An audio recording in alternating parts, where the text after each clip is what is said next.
Hello po sa inyong lahat mga ka-crypto. Ako po si Pinoy Crypto Trader at sa video na ito ay atin pong pag-uusapan ang tungkol dito sa balitang ito kay Shiba Inu kung saan si Google Bard, isa pong AI or Artificial Intelligence na katulad din po ni ChatGPT, ang nagpahayag or naglabas ng kanyang prediction dito sa market price ni Shiba Inu dito sa paparating na mga buwan ng September, October, November at December. Ngayon po yung taong 2023. Pero bago po tayo magpatuloy ay nais ko po munang bigyang linaw ang aking disclaimer kung saan ang nilalaman po ng video na ito ay hindi po ito isang financial advice. For education and information purposes lamang po ang layunin nito. Nais ko na rin pong magbigay babala na wala pong kahit anumang group chat ang Pinoy Crypto Trader. Yung balita natin kahapon ay prediction po ni ChatGPT. Isa na rin po siyang artificial intelligence. Itong si Google Bard ay isa na rin itong artificial intelligence. Pero ito ay pag-aari ni Google. Yan, sila ay magkakompetensya. Kaya tignan natin kung sino ang mas magaling sa kanila. Ayan po, sabi rito ay Google Experimental AI Chatbot Bard generates Shiba Inu's price projection for September, October, November, and December 2023.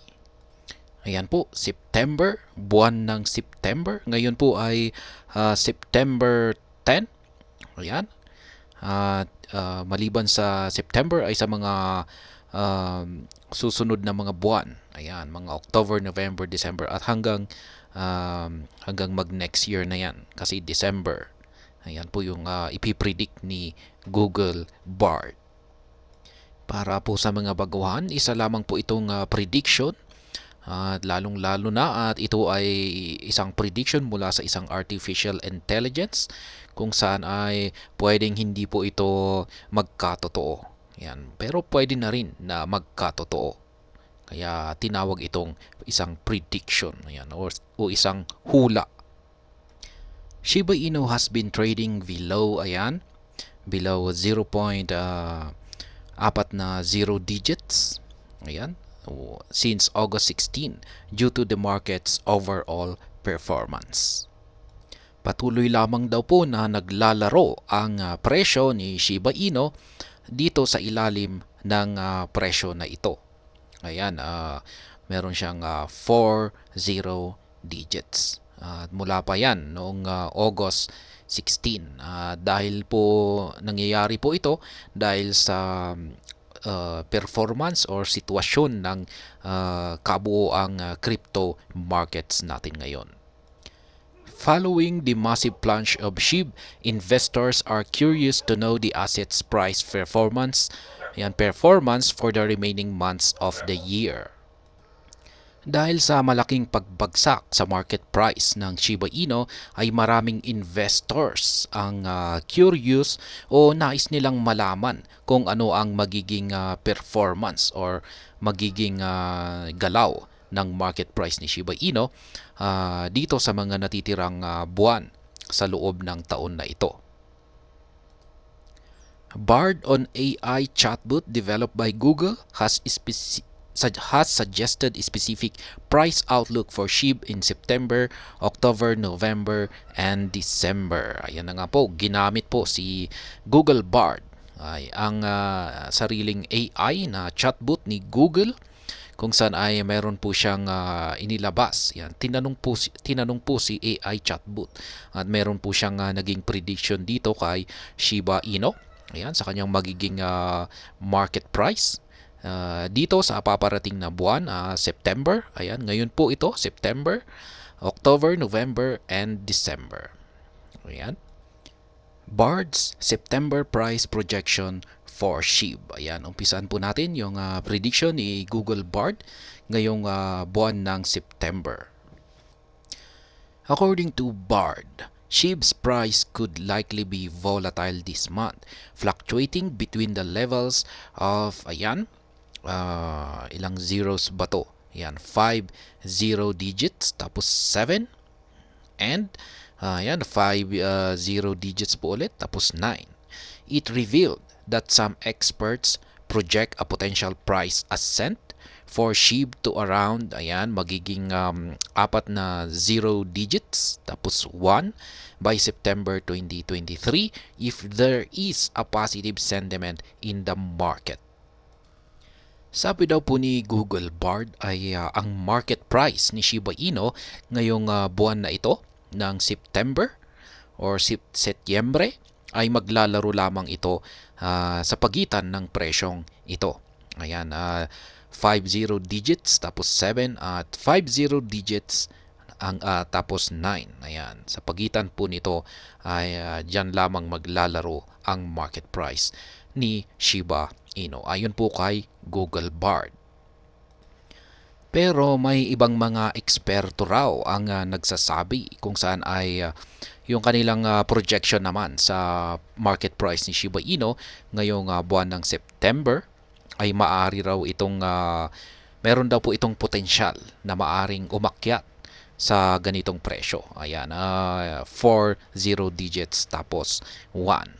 Yan, by September 2023 daw po. Basta magkakaroon ng positive sentiment sa market or merong magiging maganda na sitwasyon or magiging maganda yung kalagayan ng crypto market.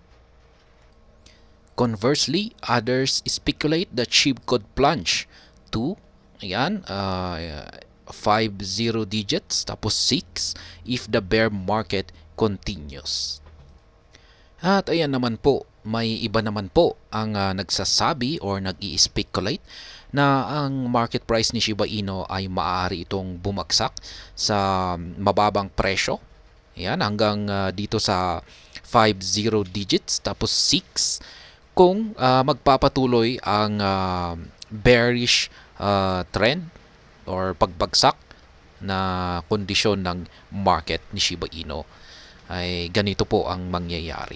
Yan, babagsak siya hanggang sa ganitong presyo. SHIB October Price Prediction. Ayan, dito naman po tayo sa susunod na buwan.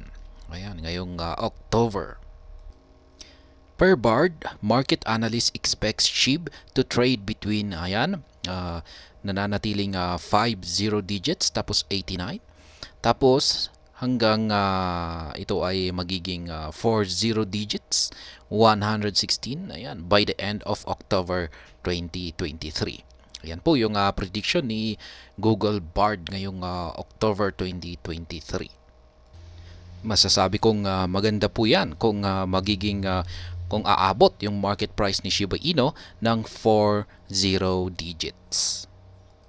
The chat booth highlighted 4 factors that could help SHIB surge to, ayan, 4 zero digits tapos 116.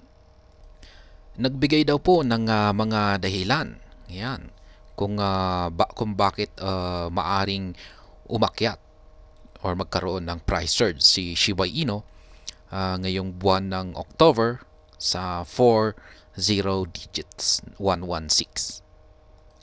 At ito po ang mga dahilan.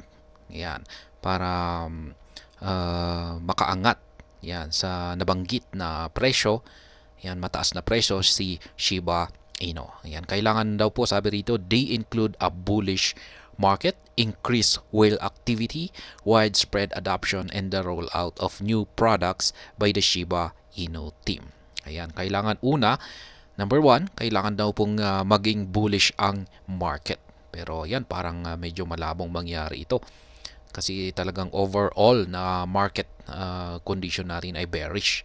Increased whale activity. Ayan, darami raw po yung mga whales, yung mga investors na kung makapag-invest ay ang lalaki ng amount na kanilang ipapasok rito. Tsaka yan, widespread adoption. Yan, yung maraming gagamit rito. Yan, lalong-lalo na kay Shibarium ay maganda kung pag maraming mga users ang gagamit nito.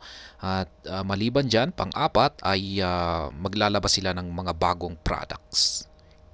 Kaya yan po yung mga apat na kailangan na mangyari ngayong buwan ng October para makaangat ang market price ni Shiba Inu sa presyong ito. Ayan, 40 digits tapos 116. Ito po yung mismong pahayag ni Google Bard. Sabi niya rito ay overall, the price of SHIB in October 2023 is likely to be volatile. Ayan. However, if the coin can maintain its current momentum, it could reach new highs. Ayan po, sabi niya rito ay likely to be volatile daw si Shiba Inu ngayong buwan ng October. Ibig sabihin kung pag likely volatile ay maaaring magkaroon ito ng malakihang galaw or mga price surges. Ayan, at ang magandang sinabi niya rito ay maaari raw itong umakyat at umakyat ng mataas at maabot nito or magkaroon ito ng panibagong new highs. Ayan, or mataas na presyo. Ayan, basta ma-maintain lamang nito yung kanyang current na momentum or yung kanyang inumpisahang galaw. SHIB November 2023 price outlook. Ayan, November naman po tayo. For November 2023, Bard projected SHIB's average price to be around, ayan, nasa 50 digits tapos 95. Ayan, it added that some expert expect the 16th largest cryptocurrency to range between 50 digits tapos 92 and 40 digits tapos 115. Ayon po kay Google Bard ay maglalaro daw po ang market price ni Shiba Inu sa buwan ng November dito sa presyong ito. Ayan, 50 digits tapos 95. Yan, dito lamang po siya. Pero may ilang mga eksperto naman po ang nagsasabi na si Shiba Inu ay maglalaro sa pagitan ng ganitong presyo. Yan, 50 digits tapos 92 at 40 digits tapos 115.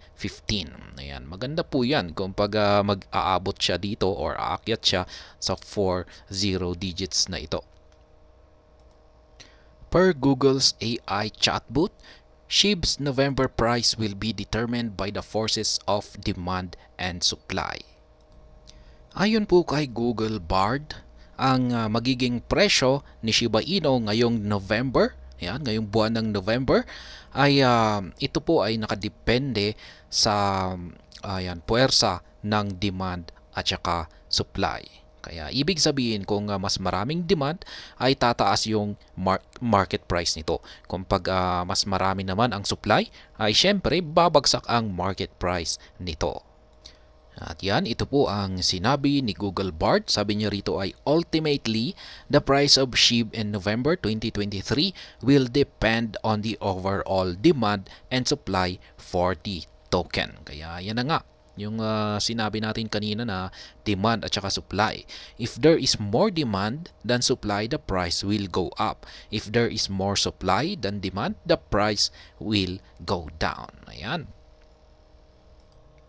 Bard projection for SHIB in December 2023. Ayan, sa buwan ng December naman po tayo. According to Bard, experts project SHIB to reach an average price of 40 digits tapos 1038 by the year end. On the other hand, some analysts are more bearish in their predictions as they expect SHIB to plummet to around 50 digits tapos 605 by the end of December 2023. Ayan po mga ka-crypto, ayon kay Google Bard ay tataas daw po ang market price ni Shiba Inu pagsapit ng buwan ng December. Ayan, magkakaroon ito ng average price na ayan po 40 digits tapos 1038. Yan, aakyat daw po siya sa ganitong presyo bago magtapos ang taong ito na 2023. Yan, pero pagdating naman sa ibang mga analyst, mga experts ay hindi po sila sang-ayon dito. Ayan, meron po silang bearish na predictions or babagsak daw po ang market price ni Shiba Inu. Ayan, yung sa kanila ay babagsak daw sa ganitong presyo. 50 digits tapos 605. At mangyayari daw po ito sa bago magtapos ang buwan ng December. Yan, taong 2023. Meanwhile, Bard urged investors to be cautious despite its recent forecast, as the crypto assets are highly volatile. At the time of writing, SHIB was changing hands. Ayan, yung current market price po ni Shiba Inu. At the time of writing na nailabas ang balita na ito, ayan, nananatiling ito ay nasa 50 digits tapos 762. Yan, down po siya ng 22% over the past 30 days. Sabi po ni Google Bard ay maski maganda po yung kanyang forecast dito sa mga susunod na buwan sa magiging presyo or market price na tatahakin ni Shiba Inu, ay kailangan pa rin daw po nating mag-ingat sapagkat ang mga cryptocurrency ay napaka-volatile. Ayan, sabi niya rito ay highly volatile. Kung pag sinabi po nating highly volatile ay mabilis po yung galaw nito. Pwedeng bigla itong tumaas tapos hindi ito magtatagal sa mataas na presyo tapos ito ay biglang babagsak. Ayan, ganyan po kabilis. Malalaking galaw tapos napakabilis. Kaya yan po yung babala ni Google Bard. Kaya ang pwede pong mangyari dito ay maaring tulog tayo. Ayan, maaring gabi. Sa gabi nangyari yung pagtaas or pag-angat ng market price ni Shiba Inu ng pansamantala. Hindi tayo nakapag-take profit ng kaya nung paggising natin ng umaga ay bigla itong bumagsak. Kaya yan, ganyan po yung nais na sabihin rito ni Google Bard na napaka highly volatile ang mga cryptocurrencies. Hindi lamang po si Shiba Inu. At ayan po mga ka-crypto, hanggang dito na lamang po tayo sa video na ito. Sana po ay inyong nagustuhan ang aking paliwanag dito. Kung inyo po itong nagustuhan ay pakiclick lamang po ang like button nito. Para naman po sa mga bago lamang dito, kayo po ay aking inaanyayahan para mag-subscribe. Pakiclick na rin po ang bell icon nito dahil ito po ang siyang magsisilbing notification nito sa mga bago kong videos na akin pong ina-upload sa aking YouTube channel na ito. Marami pong salamat sa panonood. Ingat po tayo lagi at God bless po sa ating lahat.